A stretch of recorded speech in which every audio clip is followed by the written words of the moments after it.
Nefis Yemek Tarifleri Mutfağı'ndan herkese merhabalar. Bugün sizlerle meşhur Karaköy poğaçasının tarifini paylaşacağım.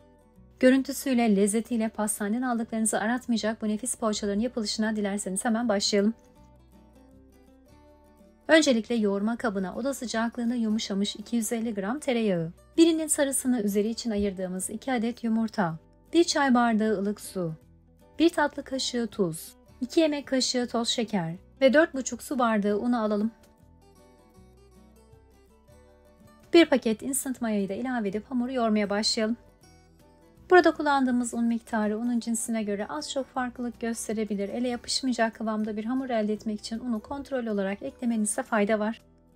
Hamurumuz güzelce toparlandı. Şimdi şekil verme aşamasına geçebiliriz. Hamuru hiç bekletmeden un serptiğimiz bir tezgaha alalım. 4 eşit parçaya bölelim. Ardından her bir parçayı da kendi içerisinde tekrar 4'e bölerek eşit büyüklükte hamurlar elde edelim. Teker teker elimizle yuvarlayıp şekil verdikten sonra pişirme kağıdı serdiğimiz fırın tepsisine aralıklı olacak şekilde yerleştirelim. Burada dikkat ederseniz hamurun mayalanmasını beklemeden hemen şekillendirdik. Karaköy poğaçasının özelliği bu şekilde, böyle de deneyebilirsiniz.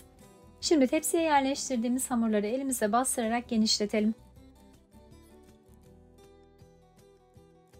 Daha sonra üzerlerine önceden ayırdığımız bir tane yumurtanın sarısını sürelim. Karaköy poğaçasının meşhur şeklini vermek için poğaçaların üzerine yatay ve dikey olacak şekilde çizgiler çizelim. Dilerseniz bu işlemi bir çatal yardımıyla da rahatlıkla yapabilirsiniz.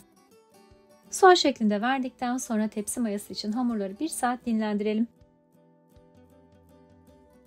Güzelce kabaran poğaçalarımızı önceden ısıttığımız 180 derece fırında fansız ayarda 15 dakika süreyle pişmeye bırakalım. Pişme süresi fırından fırına farklılık gösterebilir, kontrollü olmanızda fayda var. Sürenin sonunda yumuşacık pişen poğaçalarımız artık hazır. İster kahvaltılarda ister çay saatlerinde size gönül rahatlığıyla hazırlayıp tüketebilirsiniz. Şöyle bir tanesini içine bölerek sizlere de yakından göstermek istiyorum. Dışarıda yediklerinizi aratmayacak pamuk gibi nefis bir poğaça oldu. Umarım sizler de dener ve beğenirsiniz. Karaköy poğaçası tarifi ile ilgili yorumlarınızı, önerilerinizi her zaman bekliyor olacağım. Videoyu vakit ayırıp sonuna kadar izlediğiniz için özellikle teşekkürler.